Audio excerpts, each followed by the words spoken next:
All right, guys, thanks for coming out.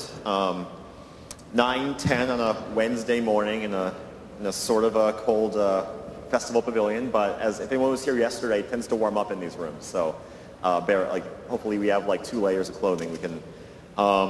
And this panel was kind of put together in the past 2 weeks. I really wanted to explore topics around beyond just San Francisco, kind of the state of the industry of building tech communities in other global markets. So I guess I'll just have the panelists introduce themselves if you want to talk about just like name, which company are you with, which country are you from, and if you even want to take a minute or two and talk about your role in some of these like European or global markets, since you guys have some interesting stories on like the community building that you guys are involved in. So we'll get started. Hello, this is DH. I'm from South Korea, not North. And interestingly enough, I came here to represent Finnish startup ecosystem. Finland, a small country in Finland. And I happen to drink a lot of beers with Finnish people long and often enough to be able to speak something about Finnish startup ecosystem. So basically, I'm a community catalyst from Plivo. Plivo is a technology startup based in San Francisco. We provide APIs for developers and enterprises to build voice and SMS applications. And some of the interesting things about Finland, basically I was part of Startup Sauna. Startup Sauna is the Y Combinator of Northern Europe. And we also have Startup Life, which is the nonprofit internship program which connects the best talents in Northern Europe and startups in Silicon Valley and New York City. Basically, that's what I did. Yeah, hi. My name is Tryggvi Lárusson. I'm the CTO and co-founder of GreenQloud. And GreenQloud is an Icelandic cloud service provider that has an infrastructure as a service that is running only on renewable energy. We can do that in Iceland because we only have renewable energy there. That's the only thing that's available. Yeah, we've also been involved with the startup ecosystem in Iceland, so we have been sponsoring some hackathons and sponsoring like accelerators in Iceland to like spur the startup ecosystem there, and I think that's showing good traction, that there's a lot of new exciting startups in Iceland happening, and yeah. Hi everyone, I'm Hermione. I'm the founder of Startup World, which is a global competition for startups. About 2 years ago, I interviewed the Iraqi Minister for Technology here in Silicon Valley. And I said, what are you doing here? And he said, well, I'm learning Silicon Valley culture to take it back to Iraq because I want to create a Silicon Baghdad. At that point, I knew something interesting was going on globally, so I decided to put together a project called Startup World. We just held the event in 25 countries worldwide, where we did special reporting into the startup ecosystems in these places all over the world. And I'll tell you one thing, if you think what's happening here in San Francisco and Silicon Valley is exciting right now, you really have to go and see what's going on in Africa and South America. Governments around the world are trying to replicate Silicon Valley. They're trying to build the next Silicon Valley. And it's really an interesting phenomenon and interesting times that we're living in. So I can give you perspective from Africa, South America, and Europe and North America. Really, really interesting. Hello, my name is Mehdi. I'm from France. And I'm the co-founder of Webshell.io. So Webshell.io is a platform for developers to integrate easily API into their web and mobile application. So we want to make the glue of APIs on the web. And following the beginning of our company, we decided to make also in our ecosystem the glue behind humans, the glue with humans behind APIs. So we decided also to make a conference on APIs, which is API Days, which is now in Paris, has been then to Madrid and to San Francisco. So we are really involved in the tech community in France, for example. We are organizer of the Paris API meetup. And we try really to leverage all the non-Silicon Valley ecosystem, because also in Europe there is also an alive ecosystem that is true that government try to push, and we can talk about it in the next minute. Yeah. So yeah, actually, I think I'd like to continue on that point. there's been some already discussion around governments looking at Silicon Valley saying like, hey, let's create our own Silicon Valley in this city, in this country. Are those initiatives working? Why? Like, where do these initiatives fail? So, for example, we are one of the good examples because we've been to a French accelerator, which is Le Camping, which is half funded by government and half funded by private companies like Google or like some other web companies. So it is an initiative pushed by the government to try to make like Silicon Valley accelerators. They want to be the Techstar or the Y Combinator of Europe. So we've been to this accelerator, and it works pretty well. We are not $4 billion valuation company yet, but we are on the road. And yes, but a lot of initiatives are on this way. And it is true that in France, for example, we can really leverage the government and the public authorities to make events to show that the ecosystem is alive. And this is why we've grown so fast, our conference, our meetups, and stuff like that. Yeah, I mean, I think the problem is that we are trying to replicate Silicon Valley. I think each country that we saw has their unique points. For example, London, we have finance industries and media, and our government and our startups should be playing to those industries. When we're in Peru, we found there are lots of startups around cuisine because Peruvians are very proud of their cuisine. In Rio de Janeiro, Brazil, there are many apps around partying and where to find the best party tonight because Brazilians love to party. So I think rather than trying to replicate what's here in Silicon Valley, countries should play to their strengths and play to the industries that already exist in those countries. And actually, I was doing a lot of research into what makes Silicon Valley Silicon Valley. And, you say it's the access to talent, the access to funding, but that can actually be traced back to the money that was made from the gold rush. So there's actually, ironically for America, a lot of history that makes up Silicon Valley and what it is. And, Stanford University that has traditionally supplied lots of the talent to the technology industry was built by Leland Stanford, and he was an entrepreneur that made his money on the gold rush. Now, you can't just replicate that in London, and you can't just replicate that in South Korea or in Iceland because it's history.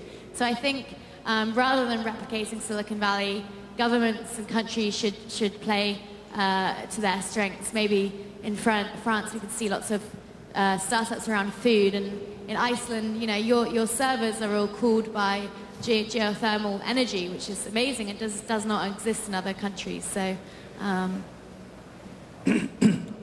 Yeah, like in Iceland, we have like a startup accelerator that's called Startup Reykjavik, and that is like only in its second year now. And so we have maybe not as much experience from this as some other countries that have been running this longer.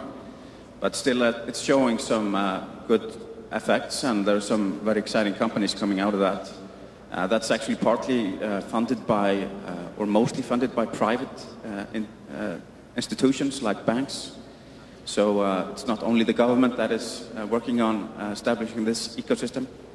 But in Iceland, I agree with Hermione that there's startup ecosystems or accelerators should focus on some uniqueness to each place. And Iceland has some specialities such as the energy and the nature regarding tourism and things like that some of the startups in Iceland are focusing on.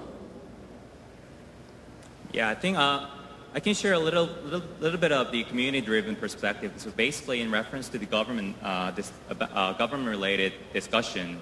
So the Steve Lang, who teaches entrepreneurship in Stanford University and Columbia School of Business, basically he coined this term "Finnish Spring." So in reference to the Arabic Spring, which means that, which refers to the vibrant and very strong startup ecosystem that just emerged since 2008 from Finland. And how that happened is basically, it's totally community-driven, bottoms-up movement by students and recent graduates from schools. So basically we have a startup sauna. That's the name of our accelerator. It runs across basically the Northern Europe, Scandinavian countries, and Russia, and also Eastern European countries like Latvia, Lithuania, and Estonia. And that Startup Accelerator program is totally run by students and recent graduates. And that's amazing because the government basically provides some funding, but they're totally hands off in terms of, giving people some directions and do this or do whatever. And I think that's a really, interesting combination, government providing funds and students and entrepreneurs actually operating the whole system. And by the way, yeah, and Finland is, just to share some perspective, it's known to be a technology hub. Basically, all those, interesting technologies like Linux, Git, SSH, IRC, all those technologies basically came from Finland, MySQL as well. So it's really an interesting perspective. Interesting. All right. So going into the tech ecosystem, startup ecosystems of these countries, I think we named a few things that are components of a tech ecosystem, like incubators, government help, bank funding, like VC or angel investors, conferences. Where do you guys see the next logical step of growth for building out tech ecosystems within the countries that you help? You're on the ground, you're organizing. What do you see as a next necessary step for growing that ecosystem, besides the things I've already named? Is it more conferences and events? I feel like that you guys are very hands-on in the event space. I think the problem is I know from London perspective anyway, that everyone that gets good, the cream of the crop still come to Silicon Valley. And so that leaves a deficit of talent in London or in other places. So I think definitely education and in science and technology and getting the next generation to learn the skills needed to have a career in technology. Obviously, around the world we've asked our audience, what are you lacking here? And people say access to funding. So I think also, funding is a huge problem. It is not the angel ecosystem or seed finance ecosystem that exists here in Silicon Valley and other places. But I think that is changing with crowdfunding, and especially now startups are much cheaper to get off the ground. But I would definitely say talent and finance. And also I think, in Silicon Valley, or here in San Francisco, there's 6 or 7 events, tech events on every night. And, startups really want to get an article in TechCrunch. And I think there's this focus of media here that just doesn't exist in Brazil and just doesn't exist in South Africa. And I almost think you need that buzz and you need that excitement to get a startup off the ground. So I think more international media needs to go and focus on these places outside of Silicon Valley, Africa, other places in Europe, Iceland, and they need to create that buzz around their startups to get people excited about the industry. Is it, interesting question I had in my mind, is it easier to hire developers outside of the Bay Area? Yes. No, yes, it's really easier. And the issue we have in France is that all the French good software engineers go in the valley. So if you catch them before they go in the valley, so they are easy to hire and they stay longer in the company. So we have seen so many French who come into the valley and then has been hired again by Facebook or Google. And it seems that here it's really hard even to hire them and even to keep them into your company. So it's very hard, and in France we don't have this issue. The second thing I would like to say about the ecosystem is that, for example, just in France, but we have the money. So in France, France is the second country in the world which has the more million-dollar wealth people. So we have the ecosystem. We have the second Viadeo, which is the second LinkedIn. We have the Criteo, which is the main competitor of Google AdWords. We have companies that can compete with US companies, but to my mind, the thing that we lack of is the alumni, the entrepreneur which has succeeded and then can mentor other companies. So this is really that Europe, to my mind, has which is late compared to the Silicon Valley, is this entrepreneur. Government push, we have a high-level education like in the US, but this is really what it lacks. So successful entrepreneurs who are able to share their knowledge and their experience with new entrepreneurs. So, and if you didn't make a $1 billion company, you cannot explain how to make one to another guy. So this is my opinion. Yeah, I agree that the startup ecosystem needs like exits and success stories. So that's one of the main things maybe is missing. Let's say if I talk about Iceland and probably a few other countries in Northern Europe, but it's slowly coming there, and we see a few exits happening, and this also, of course, comes back into mentorship, but also funding, because a lot of these exits contribute to the funding scene, so both for the VCs and institutional investors. And I think, also like with respect to Iceland, we are also quite immature if you compare yourself to the venture capital scene in Silicon Valley, and I guess all countries basically are. So we really need that to develop, I think. And but I think that will come in a few years, and it's also a matter of that startups will have exits, and then there will be more funding and there will be more mentorship. So it will maybe take, let's say, a generation or something to happen to reach the same point as Silicon Valley. Yeah, I totally agree with that. And so Finland basically has been known for some success stories like Nokia, MySQL, and so on, right? But I think the real turning point in terms of the startup world, I think, has been the success story of Rovio, which created Angry Birds. And yeah, it's a good, great company. More than 1 billion downloads, and that's a great success story, right? And what's really interesting about Finland is, again, it's a community perspective. So basically, if I send an email to the CEO of Rovio, Peter Westerbeck, and he just replies me back. So it's a small country of, roughly 5.3 million people, right? And it's still, the startup ecosystem in Finland is relatively small compared to that of, Silicon Valley, but still we have a culture of paying forward and so on. I think that's really, that's really crucial, on top of, government funds, the number of incubators, and the size of the capital market and so on. So I think we really have that culture. And also following up on the problem of hiring people outside the United States here, I think it's really a tough problem, right? So the salary should be extremely competitive, and also in terms of legal, how do you get the visa to get the candidates into the United States? So basically, we launched this program, nonprofit startup program called Startup Life. So basically, what we're doing is building a hassle-free bridge between the top candidates in Finland and also startups in Silicon Valley, Bay Area, and New York City. And we're solving two problems.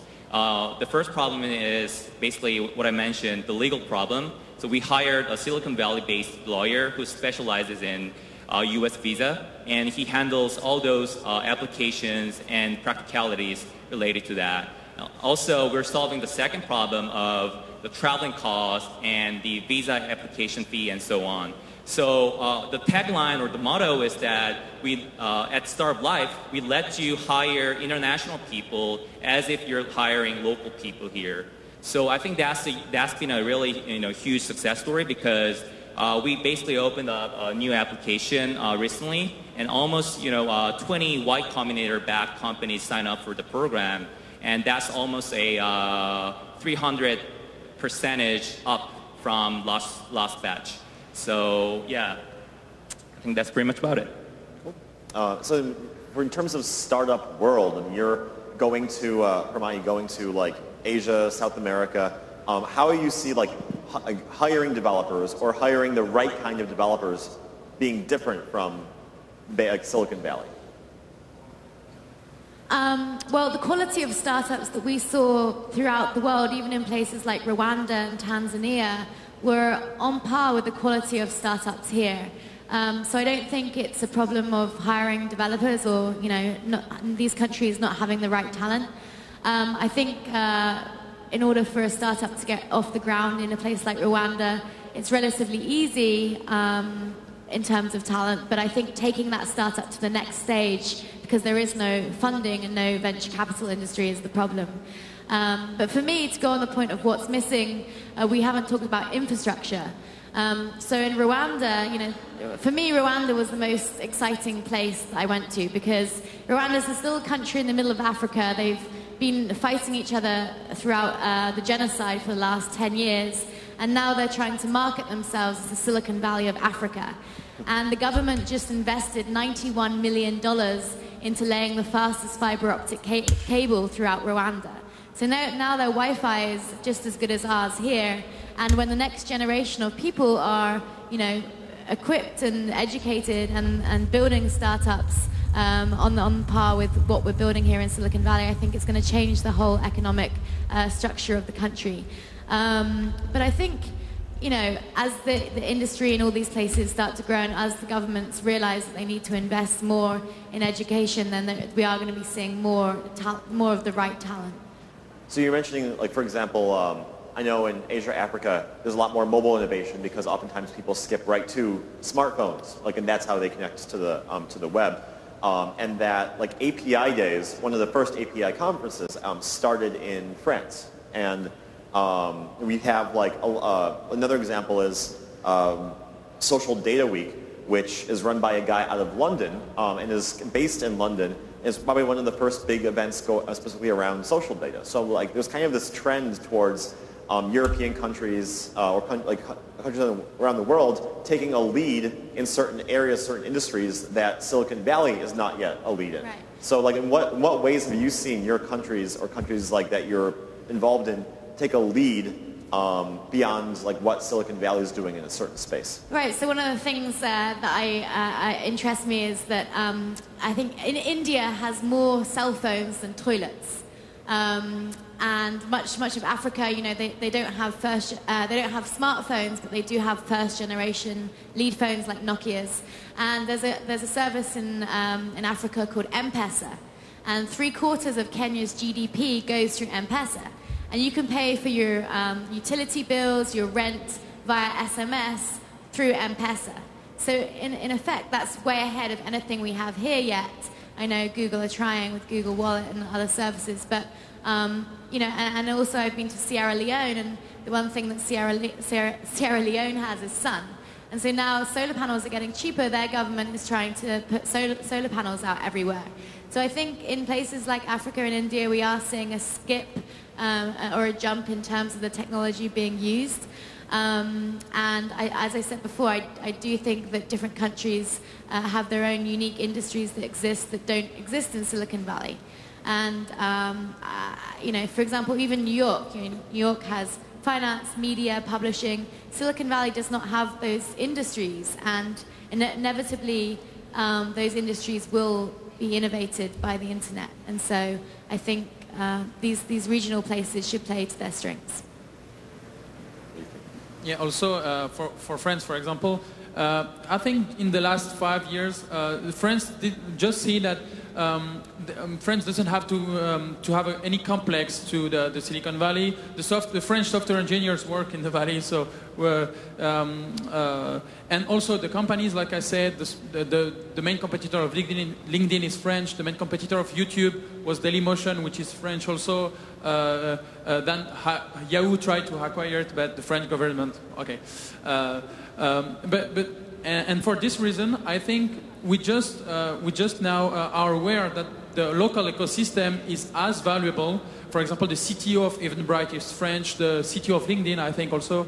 Or the old one, but so now we have software engineers and C-level executive which has been to the valley and then come back to France and share their experience. So now the French ecosystem is able to gather itself and to grow.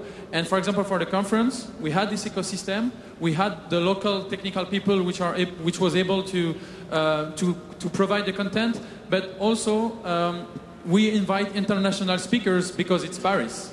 And so a lot of people, when we make the conference on Thursday, Friday, and we say, hi, dear speaker, you will spend Saturday and Sunday in Paris also with your family if we invite you. So it also makes a difference. So thank you, the Eiffel Tower. Yeah, I think it comes down to like specialties that each country has, whether it's like a geographical location, historical things, or economics. So I think each country can build on these specialities. And I can mention, for example, one example from Iceland, that one company that came out of the startup accelerators this year is a company focusing on search and rescue called Sarai, which has a very innovative solution for helping people, helping rescuers find people. And this, of course, is special to Iceland because Iceland has a vast nature and a lot of wilderness. So that's one specialty that they're working on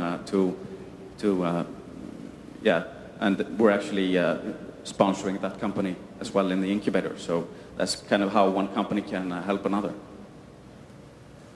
Yeah, traditionally Finland has been great at the gaming industry, for example. There was this term, demo scene, basically dates back to 1980s. You know, a bunch of geeks, you know, trying to crack some, you know, console games and, you know, doing some, you know, cool demos and compete with each other with that cool demos.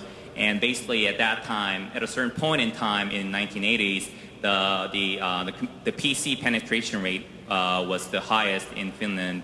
And that guys basically became, you know, programmers and gamers and developer of games. And those guys are leading like Rovio of Angry Birds and Supercell, which made the top grossing iOS app called Clash of Clans. Probably many of you guys have played that game. Yeah, so there's this gaming perspective. And also another strength is more, you know, physical and kind of, you know, heavy tech space. Like, for example, one of my favorite ideas that just came to my mind recently, which came from Finland, is called Indoor Atlas.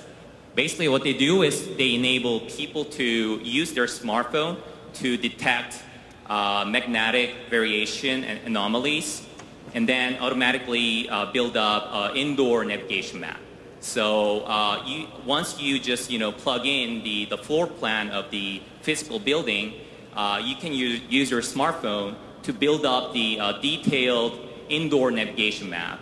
And that's really incredible. And actually, by using that, you can collect data, and also they expose that data with API so that you can build micro-location specific applications, like application for section A-1, whatever, in supermarket and so on. So that's a really interesting technology, and Finnish people are really good at, you know, building up a great technology and, you know, distributing it for free, like MySQL and Linux, and yeah.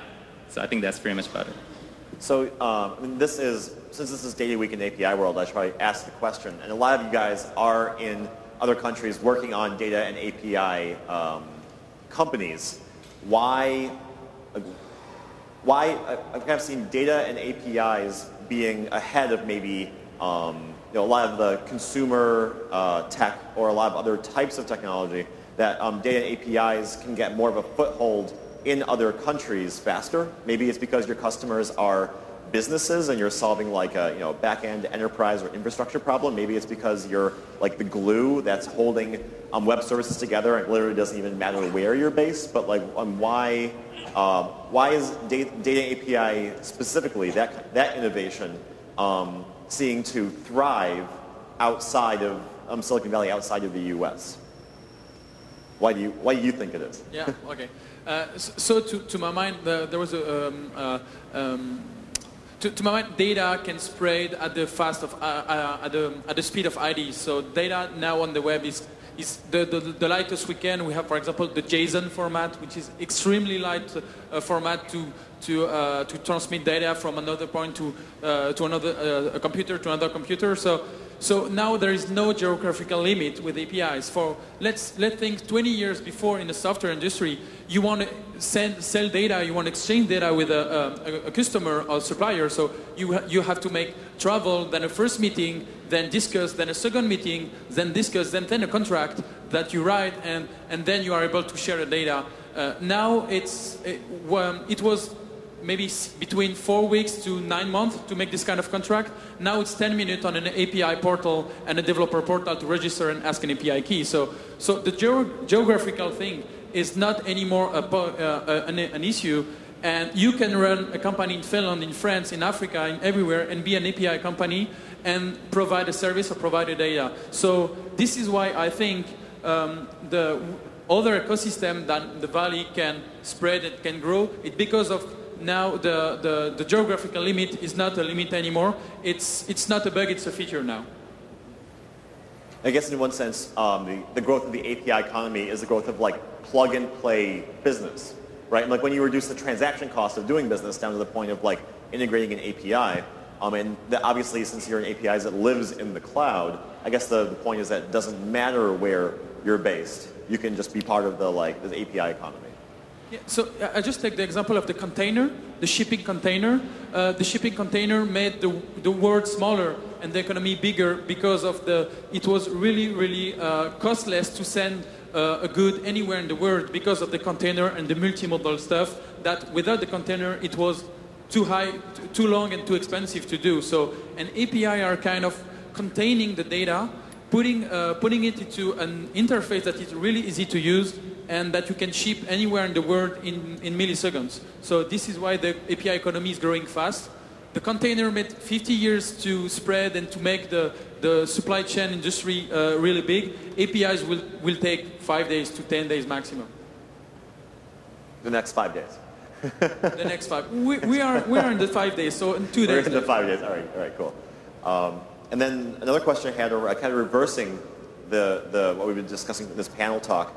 A lot of Silicon Valley companies are trying to do business, or a lot of U.S. companies trying to do business in European, Asian, other nations, other continents, and finding it to be a little difficult. That the how to do business. I mean, so besides how to get integrated in API, which is easy no matter what country you're in. How to go and raise funds from other countries, how to get contracts with corporations in other countries. In what ways is there a bit of a barrier for innovation to spread to the countries that you're from? Have you seen that? Good luck with that. What? Said good luck with that, building a company in Europe. I think the problem is, I mean, if you take Europe as an example, it's so fragmented. Within one geographical area the size of the US, there are 30 countries, each with their own language, their own currency, their own laws. And so when you're launching a US company in Europe, it's very difficult because you have to, and expensive because you have to cater for each different country. So, I mean, the euro would have been a nice idea, and it would have made it a lot easier if it had worked, but I don't know, there's still huge barriers to entry. What do you think in Iceland? Yeah, I think, I mean, of course, Iceland is a very small country, but so we have some companies coming to Iceland to establish business, but not maybe the main international corporations. But yeah, I agree with Hermione that the problem is with Europe that it's really fragmented with different laws, different languages, different currencies, and everything in each country. So in that sense, it's maybe easier for Europeans actually to start companies in America. So I think it might be that way. And well, I think like with APIs, as you were talking about APIs, I think that is kind of also like an enabler of intercontinental cooperation between companies, on a technical level that is maybe harder to do on a business level. And also what's interesting just on that point is that there are a lot of accelerators in Europe that are looking at what is successful in the USA and then they're just trying to replicate that model. I know that in Berlin there's the Samvar brothers and they literally, they look at what's making money in the US and they just copy it. So I think that's interesting that, rather than building our own ideas, we're just looking to America for success and replicating. Cool. I think we can open up to any audience questions. I'm not sure if we have a mic runner, so just if you want to stand up and yell it out. Does anyone want to ask a question, or maybe they have a thought on, if you guys are from another continent, another country, you guys are involved in creating tech ecosystems, where is anyone here from another country? I know you are, so we're not going to do that one. Has anyone been from another country and then they moved here? You guys are all from the USA? Oh my God. So this is all new. This is all new to the panel. Okay. Do we see one? I'll stand up on the side. Okay? Where are you from? We can hear you. Perfect. So I'm originally from Hungary, Okay. and I want to relate to bridging European countries and bringing it to the US, New York, and these kind of things. We have something called Bridge Budapest. Budapest is the capital of Hungary. And they're bringing out a lot of startups. And I'm trying to ask you, how's that been going with Finland and sort of the quality of the startups? We've had some success, so there's Prezi, who have often experienced that. So I think there's many of those ingredients that you talked about in Hungary right now. Some of success stories like Prezi, projects like Bridge Budapest and iCatapult bringing startups to the US. But I wonder what's your experience about the quality of those startups? So, one success story doesn't really mean that all those startups that are coming out to the US. So are those companies that you're bringing out getting funding? Has it been a successful story? Kind of that's my question. So you're asking about whether the startups based in Finland, which proved product market fit, do they actually come to the Silicon Valley and do they see the same kind of the same level of success here and get funding and so on? Yeah. All right. Yeah. So basically, I can tell you one story about one startup called Ovlin. Ovlin is kind of guitar hero, but you're doing the same thing on the actual guitar, and it's basically a iPad app which teaches people how to play guitar, and they've been #1 in more than 33 countries. And so they started out in Finland in a small city called Helsinki, and they recently branched out to the office in San Francisco, and they also got invested by True Ventures, which is quite prominent in here, right? And so the logic was that in order to get to the bigger market, you need to be able to have some direct connection to whatever that is happening here. So if you want to be big, you need to come here, but you don't necessarily have to start here. So you could start somewhere else, and then you prove the product market fit, and then you migrate your business here, or you can just branch out to here and doing only the sales and marketing and so on. Is anyone actively trying to do business or get a product into a different country? I know that's a big topic for Bay Area technology companies, or people who are actively trying to you've got your company is looking at emerging markets for your technology products.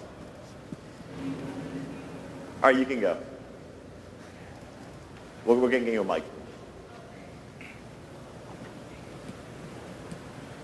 Yeah, so I'm in kind of an interesting position because I'm American that lives abroad in Iceland, and I, of course, work with Tryggvi. But one of the things that we've found moving outside of Iceland is we're trying to hit both the American and European market at the same time and also hit our home market. So we're kind of in a unique position in that way, where we've had to learn different strategy, different ways of communicating, what the European needs are versus what the American needs are, and versus what the Icelandic needs are, which are actually quite unique. So we're, as a team, really learning the entire global tech ecosystem, or at least with the exception of the Asian territories, which I presume we'll move into next. But yeah, it's not only from a marketing standpoint, but also from a technical requirement standpoint, how people build, what API requirements they have. There's just a number of different things that we're learning, and what's great about that is as we bring more team members on, as we work with partners, we're able to actually give them our mind share and help them also have success. Yeah, I think that the globalization of not just technology, but of connectivity of tech hubs. I mean, obviously that's kind of why we're all here today. And I know that some of these people are literally living that life. So I guess one final question to the panel would be, what are you guys doing next in terms of I want to do this kind of conference or this event in this country because I see this kind of need there. What's happening next? Anyone can start. I've tried to go back to London a few times in the past 4 years that I've been living in the USA, But I think at this moment in time, in history, right here is where it's at. It's the most exciting place in the world right now, and you know, business happens here quicker than any other place that I visited, and I visited 25 countries in the past year and a half.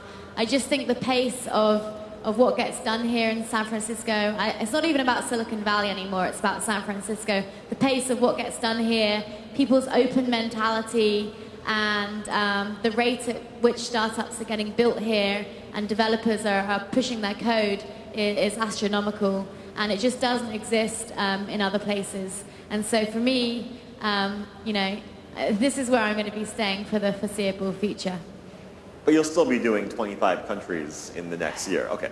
All right. So for us, we are based in France. We want to open an office in San Francisco, of course, to be at the heart of the API economy, where we are making tools and making conference, and we're also making an API rating agency. So it's even business and political thing that we believe for the API economy. So we will be in the Valley. And then the third location that we want to go is a location that we often forget is Southeast Asia. So it's a lot of social networks, a lot of services, a lot of data there. You don't know maybe Tencent Weibo or Sina Weibo, which are bigger than Twitter. Renren, which is the Chinese, the Facebook. So there are a lot of an ecosystem there, and they need API tools and API product to help them to make applications. So we will be there also. So Europe, then the Valley to be at the heart, and then the Southeast Asia to be on the way it's also growing. Yeah, I mean, Silicon Valley and San Francisco are such a huge tech hub that I think it's important for all technical companies or technology companies internationally to either be here, have a presence, or at least come here once in a while for conferences and so on, because there's just so much going on here. And I mean, we are working on establishing ourselves internationally. I mean, even though we sell basically through the web, it's important to have physical presence in each country. So we are actually working on establishing sales offices in a few countries in Europe and possibly the US. I really think there's sort of a democratization of entrepreneurship all over the world right now. I think the smartest people in every city, in every major city, I think they're really deeply connected with what's happening here. So I think it's not necessarily the case anymore that you have to physically be here in order to do something amazing. And also following up on that, so I recently attended one startup conference organized by South Koreans in Palo Alto, and I basically pitched, you know, what I do. At Plivo, we provide APIs for voice calls and SMS, but they weren't so familiar with the concept of API even though they were engineers. So I was kind of, you know, culturally shocked. So I think there's a really huge, you know, niche market there, and so that Southeast Asia and East Asia will be a really interesting place to get into if you're looking to distribute or do some technology business there. So I realized I didn't answer your question. Africa. Oh, all right. I'm keeping my eye on. You're going nowhere new, really? With your 25 countries? All right. Africa, for me, is the most exciting place right now. And I think access to the internet is going to completely tip the economical structure on its head. So I'm keeping my eye on Africa, and I really do think that Africa is going to have its day very, very soon, sooner than we think. I'm going to do a shameless plug for my meetup. I am accidentally the founder of Helsinki 2.0. I was helping a friend who's moving to Finland create her own meetup group so she can meet people in Finland. So if you're ever in Finland, join Helsinki 2.0. All right, I'm going to close down this panel. Thanks everyone coming to the first panel on the first day of Data Week and API World Conference. Thanks panelists for coming out. All right. See you guys around. Thank you again.